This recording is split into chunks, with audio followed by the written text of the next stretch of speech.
This video lecture, we're going to take a moment to try to understand the level of poverty as it exists in the communities or in this part of Kentucky, and also look at a lot of the different stereotypes, myths, and elements of poverty that are discussed in some of the readings, particularly the Parrott and Budge book, mostly in chapter 3 of that book.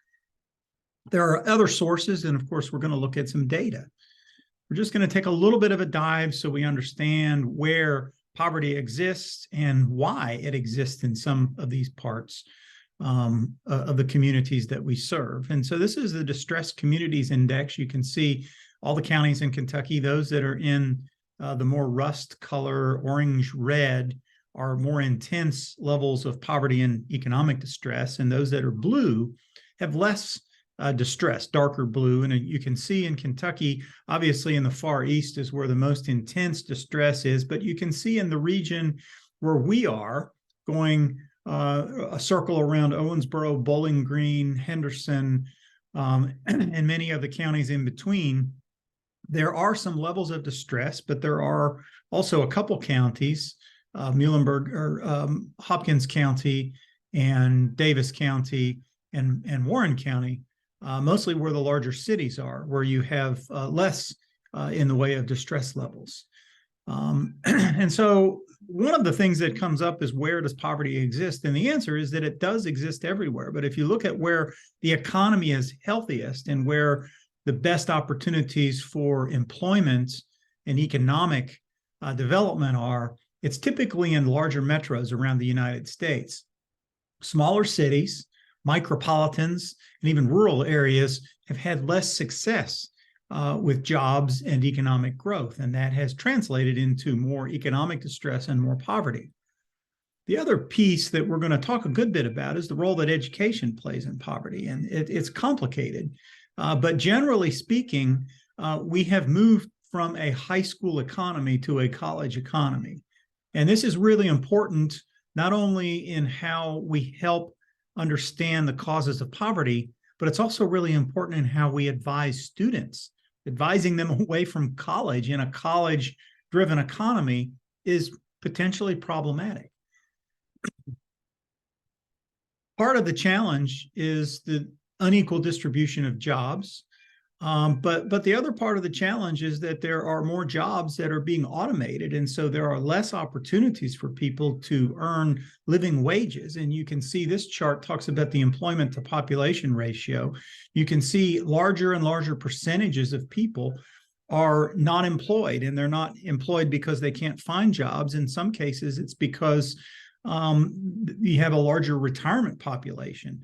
But generally speaking, the employment to population ratio is getting larger, and it's getting larger in the more rural and smaller city areas of Kentucky compared to the larger cities. And you can see Kentucky is very low compared to the United States.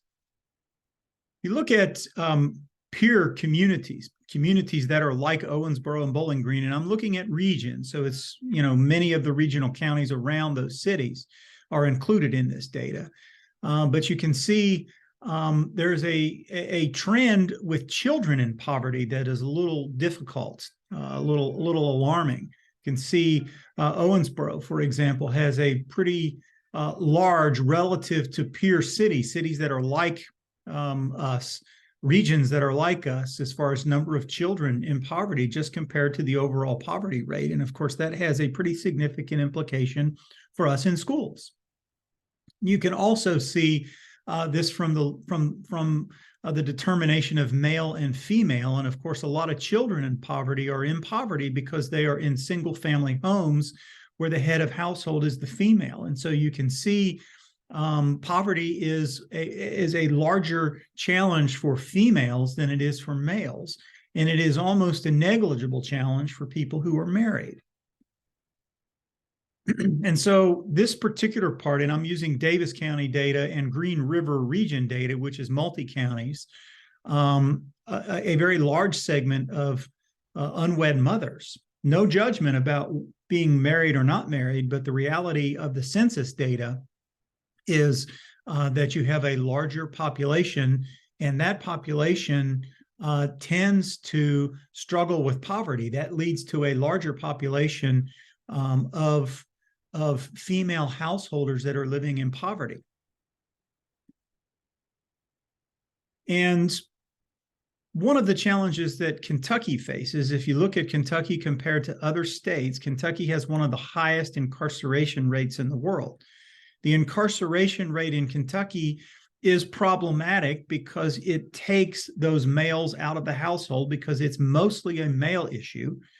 And of course, the rate for Black Kentuckians is much, much higher. And so that is also problematic. And there are a lot of issues that are tied up in this when it comes to race, when it comes to the different offenses, and when it comes to the kind of offenses. And there's been a lot of reforms attempted, particularly minor drug-related offenses that have led to the incarceration, particularly of Black Kentuckians and Black Americans. You can see Kentucky is still way higher than the national average, and the Black rate in Kentucky is way higher than the national average, unacceptably. Eviction is to females what incarceration is to males, because mostly the population in the prisons is male. But most of what you see on the female side of the ledger is females struggling, as we've looked at the data, that are in single family households where they're head of household and have a lot of children. They have trouble economically. And one of the things they have trouble with is affording housing. And so as a result, you see a regular recurrence of evictions where they go from place to place to place. And of course, this affects the mobility rate. And you see it in the schools. You see it in the city schools in Owensboro, where I was superintendent. We had schools like Estes that had a very high mobility rate, where very small, less than a third of the students would be in the school to take the state test at the end of the year that started the year. And many of them would go from school to school, mostly because they were being evicted from their homes and moving from different places, and when rent came due. And so this is a challenging corollary to the prison population. Incarceration and eviction in some ways are two sides of the same coin. And you look at some of the challenges with wage growth and with the fact that low and middle class workers, middle wage workers in Kentucky, you can see these percentiles. This is lower wage jobs. These are middle wage jobs, and these are high wage jobs. That's where the growth in wages is happening. It's not happening on the low end. And so that puts people that are struggling even further behind relative to other targets in the economy, especially with inflation now. And so the book talks a lot about inequality, and the inequality issue is really hard to fathom because looking at this, you can see where the differences are. And this is really hard to look at. But if you look at this chart on the left, this is working in middle class from 1998 to 2013. So it's even still a little bit dated, and it hadn't gotten better. It's about the same. And so if you look over to the right, this is where the growth is on the top 10% of wage earners comparative to the growth of middle, working, and lower class people. And so it's infinitesimal differences there compared to what you see here. And so that's the inequality situation that the book is talking about. To put this in a different way, the long-term trend in income distribution shows really alarming levels of inequality over time, 1947 to 1979. And there's difference between wage inequality, that's income, and wealth inequality. What we saw here was wealth inequality, the accumulation of everything you own. And this is just wage inequality. This is just wages, your income levels that you report from whatever source. And you can see the bottom 90% earn 65% of wages, and the top 10% earn 34% of wages. And this is during the period of time from 47 to 79. And you can see that has diminished for the bottom 90%, and it has grown significantly for the top 10%. And that is the inequality issue that is creating a lot of circumstances for poverty in our population. Here you can see also from 67 to 2014, some of the same trend lines, looking at it in different ways as far as where the growth has happened. The growth has happened in the 90th and 95th percentile. People in the middle, the traditional middle class, are making marginally the same if you account for inflation, and marginally the same if you account for inflation for the lowest 10% of the population. And these wage gaps exist in Kentucky, and they exist in a gender and race-oriented way as well. You can see that females only make 83% of what males make in Kentucky. Blacks make 83% of what whites make. Hispanics make even less. And so part of that challenge is that wage and gender gap based on gender and race. And of course, education is part of this. You can see comparing Owensboro, Bowling Green to the state, looking at kindergarten readiness, looking at the high school graduation rate and composite ACT scores, college and bachelor attainment rates.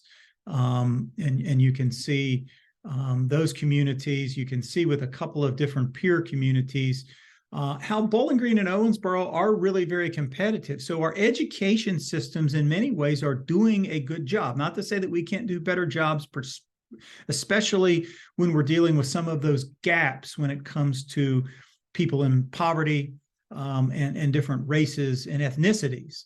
But generally speaking, the Owensboro region is what's highlighted here.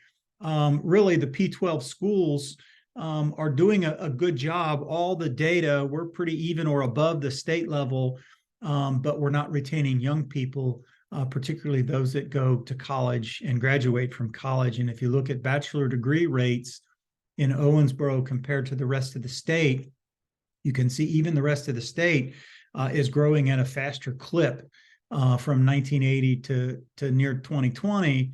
And this chart really shows you where that's happening. In the older population, male and female, and relatively competitive with the rest of the state. But by the time we get to the current situation, most of the bachelor degree attainment is coming from females. Yet again, we're seeing the contrast with the challenges that female head of households have. I'm going to skip ahead here and look at some of the challenges with workforce and some of the education challenges that really lead to this poverty situation. Is the fact that the jobs that existed 20, 30 years ago, particularly for males, were jobs that sort of capture the left-hand side of this picture. They were jobs that were working class jobs where you didn't, if you had a high school education, you showed up every day, you had a good work ethic, you did okay, and you made a middle class wage. Today's world, those type of jobs don't exist. Those jobs exist in a more automated manner, and that automation is leading to the need for higher level skills. You need someone who can service the computer, program it, rather than just do the hard work. And so that has really changed the dynamic in workforce participation, especially for males. And you see the pathway that's existed here, what we call the middle skill jobs, which are your community college apprenticeship, technical skill jobs, are stable and growing a little bit. High school oriented jobs have declined and stabilized a little bit. But most of the jobs that are out there, particularly what we call good job, that's a middle class type of job, are going to people with college degrees. And so this really gives you the understanding of between 1991 and 2016, you're seeing a negative change. There are not as many opportunities for people with just the high school degree. The middle skill degrees, you do see a modest increase. But the biggest increase are those jobs, 18.2% increase for jobs for people with a bachelor's degree. And so part of the lesson here, I think, is that expectations piece of positioning students that you don't think can do it, particularly students that come from poverty situations where many of their parents are those that have been left behind in this economic change. Those students need to be encouraged to excel and to climb as high as they can. And you can see the earnings. This is in the Owensboro region. This is education and workforce statistics for people who come out of the colleges that are in the Owensboro region. People with a high school diploma year after the credential versus people with a bachelor's degree. You can see the difference is unbelievable. And you can also see where some of the challenges here would lead to people working in jobs where they may be employed, but they still may be touched by poverty, especially if they have other issues in their life, whether it's health issues, whether it's single parent family situations, or other situations. Those people are going to live in a very tenuous situation. And so one of the trends that we're seeing here, and one of the takeaways, is that many people blame individuals that are in poverty for just not being able to get an education and get a job and work hard. But the reality is the changes in our global economy in the last 25 years or so have really led to what we call an unworking class, not because they refuse to work, but because mass industrialization that created the working class is now faced with this AI revolution that is creating a class of people who aren't going to probably be able to work because of skill levels and because of the disappearance of jobs due to automation. This part of the United States, Kentucky is number 2 with 48% of jobs that are at risk to automation. Owensboro, Bowling Green, Evansville even is on this as being places where large percentages of jobs are at risk to automation. And that's going to change the dynamic, particularly in the sense that it's really not appropriate to blame people that don't have good jobs and are in poverty on that situation. Much of this is stuff that they have absolutely no control of, in some cases, even if they have high levels of education. Health indicators are another thing that I think is important to pay attention to. I'm looking at Davis County. Davis County is the highest in the region, so other counties in the region are going to be lower than this. And so you can see this is compared to the U.S. average for counties, and it's compared to the prosperous counties in the United States using the distressed index that we showed you at the beginning. So you can see life expectancy, obesity levels, mortality rates, and substance abuse mortality rates, what they call deaths of despair, are much higher here than in prosperous areas. And even though we're similar in some ways, we're also below some parts of the United States. And of course, a big part of this is deaths of despair, suicide, but also deaths by which people use substance and have substance problems. And these have all sort of been balled up into a very complex web of circumstances. And you can see in 2000, the darker the blue, the lower the level of death of despair and drug poisoning, the more red, the higher level. And you can see just in 15 years how much that has changed and how significant this issue has become from a mental health, from a substance standpoint, in dealing with some of the challenges in our society that are not being dealt with effectively in so many different ways, including public policy. You can see our region blown up here and where Davis County is.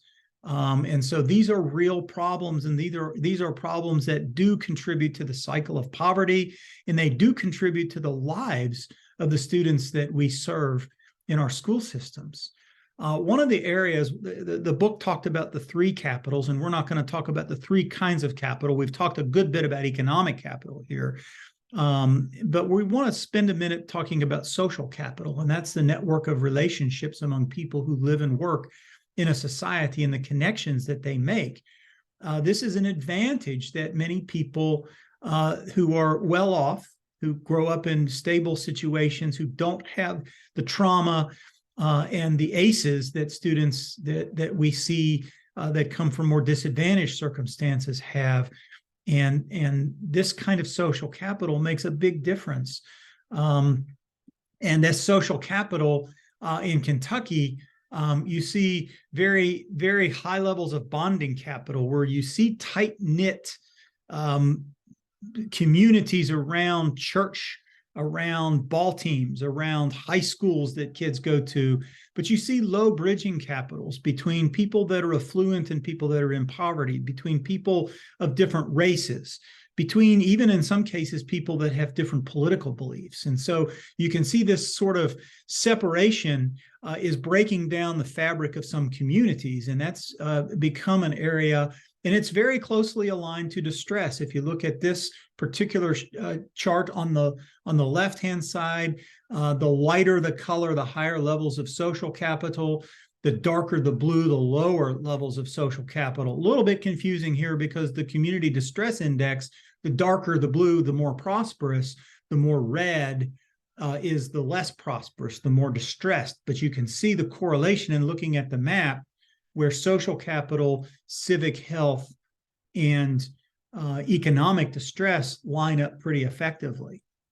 And so looking then at achievement gaps and poverty, the book by Robert Putnam called Our Kids, written a few years back, is a really good book, and it talks a lot about some of the challenges, some of the soft bigotry of low expectations, some of the opportunity gaps versus achievement gaps. His idea is that it's not an achievement gap, it's that these students don't have the same opportunities. And so the gap is really a measure of the different opportunities students have, some of which, of course, are the word gaps that students in poverty seem to have compared to those that grow up in more educated and stable situations. And of course, test scores are not really not good ways to measure anything in many cases, but poverty. They are more highly correlated to poverty than almost anything else. And of course, the book talks a lot about the higher levels of poverty. We're at a high inflection point, high levels of food insecurity, high levels of, despite all the reforms, still a lot of children without health insurance, abuse and neglect, obesity and health problems, firearms and gun issues, mental health and disorders that relate to circumstances related to that, and yet the issue really from a public policy standpoint is that children are 24% of the population, but we're only investing 8% of our resources in them. We are investing a large segment of our resources in the older age populations, and that's a policy question that I think is really important policy question. And so this book, that is another good book, in addition to the one we're reading by Paul Gorski. Gorski is cited several times. He talks about how important it is in focusing on the equity language rather than talking about the culture of poverty and the deficit model that he talks a good bit about, that we talked about in terms of the economy being a deficit and they're not willing to get a job or not willing to get an education or not willing to support their children. He talks about the importance of the language that we use, and that education is a civil right. It's a universal right. The diversity of poor people and our biases. And this, I think, is a really important takeaway that both books talk about, and how important it is to help your staff understand how to deal with this, and the inadequacy of test scores and the disparities that exist, that, you know, in many respects, focusing on this resilience view rather than the deficit view. And of course, the book talks about these myths and stereotypes that poverty solely affects people of color. Not true. That government assistance is enough to get people out of poverty. It is not. Many of the people, and that education is a way out of poverty. We did look at data that showed that education can be a way out of poverty, but it is not as accessible to everyone, particularly those higher education opportunities with the cost of college. That's a major issue. We can do a good job, as we've seen locally in the P-12 system, but the difference is ways that we capture that higher education and that we support students in poverty to go beyond the 12th grade. And so the stereotype is that all people in poverty abuse drugs and alcohol. Again, it is a contributing factor that becomes a byproduct of people in poverty, but the data show really clearly that the abuse of drugs and alcohol is pretty equal across levels of society, across types of people in society. It is a challenge that exists for everyone, just like mental health is a challenge that exists for everyone. It exacerbates and makes worse challenges of poverty, but it is not something that is just for those that are in poverty. And of course, the stereotype that people in poverty have a poor work ethic. Many of the people that I knew in the Owensboro public schools that were in poverty had multiple jobs. They worked harder. And of course, that gets to the last stereotype there, is that parents of students who live in poverty are less involved because they don't value education. In many cases, it's because they have so many jobs and they're so busy and they can't keep everything up. It's that cycle of things that happen to people in poverty that make it worse and worse and worse that is really where some of the challenges come from. And so the Brookings Institute a few years back came up with this 3 ways to stay out of poverty. High school and some post-secondary are absolutely imperative in today's world. So it is one of the factors delaying the onset of parenthood. And so that issue of having teenage pregnancy and even pregnancy that occurs before you're financially stable as an adult is part of a contributing factor. A 2-income household, that's where a lot of people on a policy side will talk about family values, and they'll talk about marriage and how important having 2-income households are, or 2 people in a household. And that is important. But I think it's also important to understand that 2-income household can focus on marriage in any form or fashion, cohabitation in any form or fashion. So it doesn't have to just be marriage. There are those that think it should be marriage, and that's fine. But the reality of the research is that 2-income households do lift people out of poverty, no matter what kind of 2-income household it is, whether it's shared family households, whether it's gay families or other arrangements of the household, that still is effective. But really, the best way not to be in poverty, you have to understand, is just not be born in poverty. It's a hard cycle to break. If we look at international comparisons, where we compare to other parts of the country, you can see this income inequality, child poverty, and mobility out of poverty. The United States likes to pride itself as a country that doesn't have a class system, that never had a class system, and that people can pick themselves from their bootstraps. But the reality is that doesn't work very well in the United States of late. Once you are condemned to poverty, the United States is one of the lowest of the highly developed countries for people dealing with these kind of situations. And of course, you see some of the same factors with social stress, where the United States is last among this group of countries. Support for families. Again, we know the importance of all these factors as far as poverty that we just went over. The United States, again, is not high performing. We do financially support schools, and there's a lot of conjecture about whether we overfund schools. The reality here is that we probably fund them the way they need to be funded. We might need to fund them a little better, but we need to probably have the funding all work together to support those most in need, because the people most in need are the ones not getting the financial resources and support. You can see system outcomes. We graduate more people, we churn out more degrees, we have a lot of science achievement. And you can see we're in the middle of the road, kind of the opposite of what we see happening in the local area. I think it's important to also understand some of the challenges that we see in the data as far as the concentration of poverty in schools.